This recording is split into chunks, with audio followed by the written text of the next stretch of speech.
truth!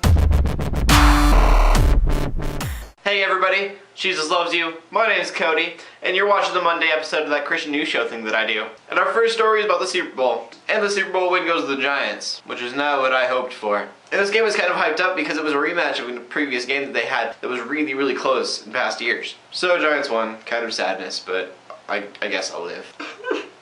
And a fun fact that I found out about the Super Bowl. If your church had a Super Bowl party and labeled it a Super Bowl party or anything with Super Bowl in the name or NFL in the name, then it was illegal. Found that out in the news today. That's a really big thing with churches because a lot of people are having Super Bowl parties on Sunday after church. And turns out that that's not legal at all. And also you can't bring other equipment in for the screening of the Super Bowl to watch with people. You have to have what you have at the church. So, interesting thing. You could have had an illegal Super Bowl party if you wouldn't watch it with your church. Awesomeness. It's all just because of like copyright laws and things like that. And kind of just the NFL going, we're strict about copyright-ish. Which they really are. And next to the news is something that I bring up every once in a while, and that is child trafficking. There's a Christian group out there that's called World Relief. And they're turning the heat up on child trafficking and trying to get rid of it. Enough so that CNN took notice and is calling it the new Christian abolition group. Anyways, this group is pretty cool. They're fighting child trafficking in the States. In the news that I was looking at particularly was truck stops. And at these truck stops, what they've been doing is putting up posters in the bathroom stalls for the girls to see that has like a phone number and like if you need help, just call this number. You know, trying to get them out of these situations. And above that, they're putting their phone number on like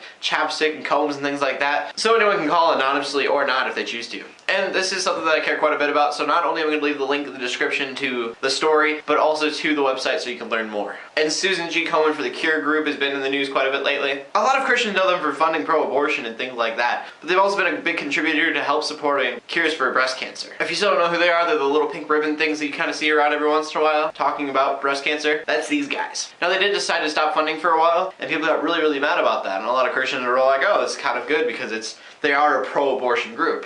But this also affected a lot of the other things that they stood for, including breast cancer, which kind of sucked. So now they've decided to go back and said, yes, we are going to fund these things. That includes pro-abortion, so it's kind of bittersweet there, but it is helpful for the people that have breast cancer because they are a really big contribution to helping for a cure for that. In Spain, there were classes that were mandatory, that were kind of anti-Christian, and that is no longer banned because people started to outcry against it. Now, the story that I'm going to give you guys that I was reading seemed like it was just because it was anti-Christian, but I'm looking at a lot of the other stuff, the other material that was in these classes, and they were showing strong sexual content, things like that you just don't want kids to see that are like between 10 and 14. So, they're all like, oh, it's because they're anti-Christian, and Spain is just a Christian nation, is like ready to fight for that. But I really think that it's more, they just don't want the kids seeing some of the stuff. And not only was it, you know, all this material that was sexual content, but there were things that were deliberately, Christianity is wrong, Catholicism is wrong, religion is a terrible thing. This class was mandatory and they had to teach in Spain. So lucky for all the people who live in Spain, that is gone. They don't have to deal with that anymore. So props to Spaniards for going, that's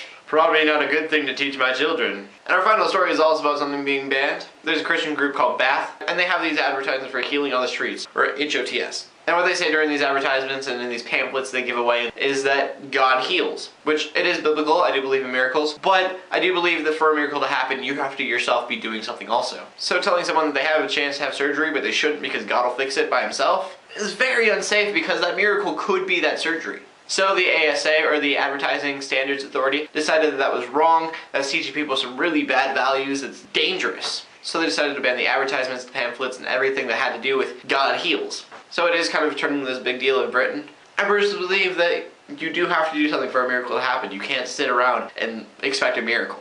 But of course, I always want to know what you guys think, so it's the question of the day. What do you guys think of miracles? Do you think they're just something that you pray and it happens, or do you think they're something that you have to act upon to have happen? And if it's neither of those, explain it in your own words, how this thing works. And of course, if you don't believe in miracles at all, then you can talk about that too. And from that, we go to the verse of the day. And the verse of the day is Matthew 10:33. But whoever denies me before men, I too then will deny him before my Father who is in heaven. And that's Jesus speaking. And that's all that I found interesting in the news today. So, in closing, haters keep hating, Christians keep praying, and to everybody, like and subscribe. I will see you later, and God bless.